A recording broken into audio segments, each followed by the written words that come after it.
Assalamualaikum warahmatullahi wabarakatuh.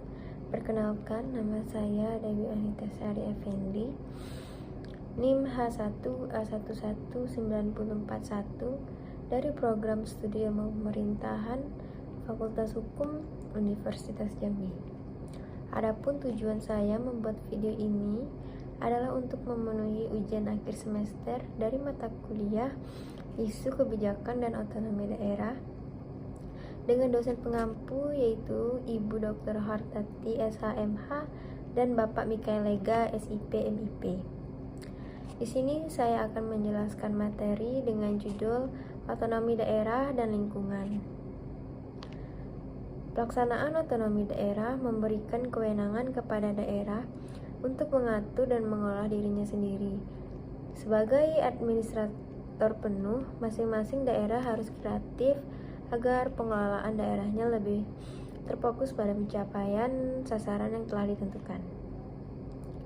Salah satu bidang yang menjadi urusan pemerintahan daerah dalam pelaksanaan otonomi daerah ialah bidang lingkungan. Bidang lingkungan dapat dijadikan sebagai tolak ukur dalam mengukur kesejahteraan masyarakat. Dengan kondisi lingkungan hidup yang baik, maka akan berdampak pada kenyamanan dan kesejahteraan untuk daerah tersebut. Konsep otonomi daerah dalam bidang lingkungan ialah penyerahan wewenang dari pemerintahan pusat kepada pemerintahan daerah untuk mengatur dan mengurus pengelolaan lingkungan untuk mewujudkan kondisi lingkungan yang baik dan sejahtera untuk daerah tersebut. Nah, untuk mewujudkan kondisi lingkungan yang baik, maka diperlukan kegiatan pengelolaan lingkungan oleh pihak yang secara resmi memiliki kewenangan untuk mengatur dan mengurus hal tersebut, yaitu pemerintah. Hakikat otonomi daerah dalam mengatur dan mengurus daerah dapat dijadikan indikator untuk mengukur keberhasilan dalam implementasi otonomi daerah bidang lingkungan. Hal tersebut dapat ditinjau dari sejauh mana pemerintah daerah peduli akan kondisi lingkungan di wilayahnya dengan adanya berbagai regulasi yang dibuat serta bentuk pelaksanaannya. Otonomi daerah bidang lingkungan dapat terlaksana dengan baik jika pemerintah daerah memenuhi faktor-faktor yang mempengaruhi otonomi daerah, yaitu meliputi manusia pelaksananya, keuangan, peralatan, serta organisasi dan manajemennya. Di sini saya akan menjelaskan yang pertama yaitu faktor manusianya. Penyelenggaraan otonom daerah yang baik dapat diwujudkan dan dapat ditentukan berdasarkan kapasitas dari manusia pelaksananya. Manusia sebagai pelaksana yang baik dalam penyelenggaraan otonomi daerah diartikan dalam hal mentalitas maupun kapasitas. Hal ini disebabkan manusia merupakan subjek dinamis dari setiap aktivitas pemerintahan. Pemerintahan akan berjalan dengan baik serta sesuai dengan tujuan yang diharapkan jika manusia sebagai subjek dari penyelenggaraan pemerintahan memiliki kualifikasi mentalitas dan kapasitas yang baik. Dan yang kedua ada faktor keuangan. Kemampuan daerah dalam mengatur dan mengurus rumah tangganya tidak dapat dilepaskan dengan kemampuan di bidang keuangan daerah. Hal ini disebabkan karena keuangan sebagai faktor yang dapat mempengaruhi daerah dalam menjalankan tugas dan pekerjaannya secara efektif dan efisien. Dalam menjalankan roda pemerintahan, pemerintah daerah memerlukan biaya yang cukup.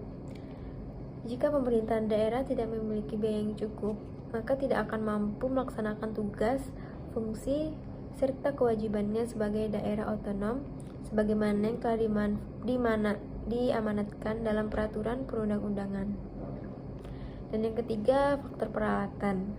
Peralatan merupakan instrumen perantara dan pembantu bagi aparatur pemerintah daerah untuk melaksanakan berbagai tugas pekerjaannya. Peralatan digunakan oleh manusia pelaksana otonomi daerah guna melakukan aktivitasnya untuk mencapai tujuan yang dikehendaki, yaitu yang terdiri dari perangkat keras. Ketersediaan peralatan bagi pemerintah daerah dapat mempermudah aktivitas penyelenggaraan pemerintahan daerah, dan sebaliknya akan menghambat jika peralatan yang tersedia terbatas. Dengan demikian, dapat dikatakan keberadaan peralatan sebagai faktor yang dapat memperlancar aktivitas pemerintahan. Ketersediaan peralatan harus diimbangi dengan pemenuhan aspek efisiensi, efektif, dan praktis dalam penggunaannya untuk kebutuhan penyelenggaraan otonomi daerah. Dan yang keempat ada faktor organisasi dan manajemen. Faktor keempat yang mempengaruhi pelaksanaan otonomi ialah organisasi dan manajemen. Kaho berpendapat faktor keempat ini dimaksud untuk pelaksanaan otonomi dapat berjalan dengan baik. Pemerintahan daerah harus mampu mengatur dan mengurus rumah tangganya sendiri. Dengan demikian, dalam hal ini diperlukan suatu organisasi dan manajemen yang baik. Dalam otonomi daerah ini terdapat juga kasus yang terjadi di daerah, yaitu salah satunya adanya eksploitasi pendapatan daerah. Salah satu konsekuensi otonomi adalah kewenangan daerah yang lebih besar dalam pengelolaan keuangannya, mulai dari proses pengumpulan pendapatan sampai pada alokasi pemanfaatan pendapatan daerah tersebut. Dalam kewenangan semacam ini, sebenarnya sudah muncul risiko bawaan bahwa daerah akan melakukan upaya maksimalisasi, bukan optimalisasi perolehan pendapatan daerah. Upaya ini didorong oleh kenyataan bahwa daerah harus mempunyai dana yang cukup untuk melakukan kegiatan, baik itu rutin maupun pembangunan. Dengan skenario semacam ini, banyak daerah akan terjebak dalam pola tradisional dalam memperoleh pendapatan daerah, yaitu mengintensifkan pemungutan pajak dan retribusi. Bagi pemerintahan daerah, pola ini tentu akan sangat gampang diterapkan karena kekuatan kohersif yang dimiliki oleh institusi pemerintahan, sebuah kekuatan yang tidak applicable dalam negara demokratis modern. Pola peninggalan kolonial ini menjadi sebuah pilihan utama karena ketidakmampuan pemerintah dalam mengembangkan sifat wirausaha atau entrepreneurship. Bila dikaji secara matang, intensifikasi perolehan pendapat yang cenderung eksploitatif semacam itu justru akan banyak mendatangkan persoalan baru dalam jangka panjang daripada manfaat ekonomis jangka pendek bagi daerah. Persoalan pertama adalah beratnya beban yang harus ditanggung warga masyarakat.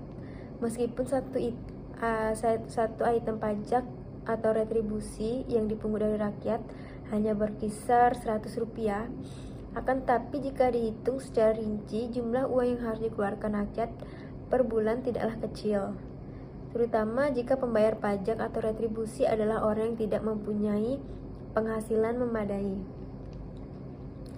Persoalan kedua terletak pada adanya kontradiksi dengan upaya pemerintahan daerah dalam menggerakkan perekonomian di daerah. Bukankah secara empiris tidak terbantahkan lagi bahwa banyaknya pungutan hanya akan menambah biaya ekonomi yang ujung-ujungnya hanya akan merugikan perkembangan ekonomi daerah setempat. Nah, dari situ untuk itu menurut saya solusi yang dapat diberikan untuk menyelesaikan masalah ini yaitu yang pertama, pemerintahan daerah dalam rangka meningkatkan efisiensi dan efektivitas penyelenggaraan otonomi daerah perlu memperhatikan hubungan antar susunan pemerintahan dan antar pemerintah daerah, potensi dan keanekaragaman daerah. Dan yang kedua, konsep otonomi itu luas, nyata, dan bertanggung jawab. Jadi itu tetap dijadikan acuan dengan meletakkan pelaksanaan otonomi pada tingkat daerah yang paling dekat dengan masyarakat. Dan yang ketiga, ada keterlibatan masyarakat dalam pengawasan terhadap pemerintahan daerah juga perlu diupayakan. Kesempatan yang akan seluas-luasnya perlu diberikan kepada masyarakat untuk berpartisipasi dan mengambil peran masyarakat dan dapat memberikan kritik dan koreksi membangun atas kebijakan dan tindakan aparat pemerintah yang merugikan masyarakat dalam melaksanakan otonomi daerah. Karena pada dasarnya otonomi daerah ditujukan untuk meningkatkan kesejahteraan masyarakat.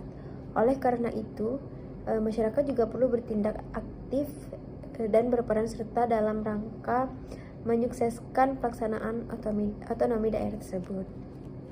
Baiklah, sekian penjelasan sedikit dari saya. Apabila ada salah kata mohon dimaafkan. Saya akhiri dengan wassalamualaikum warahmatullahi wabarakatuh.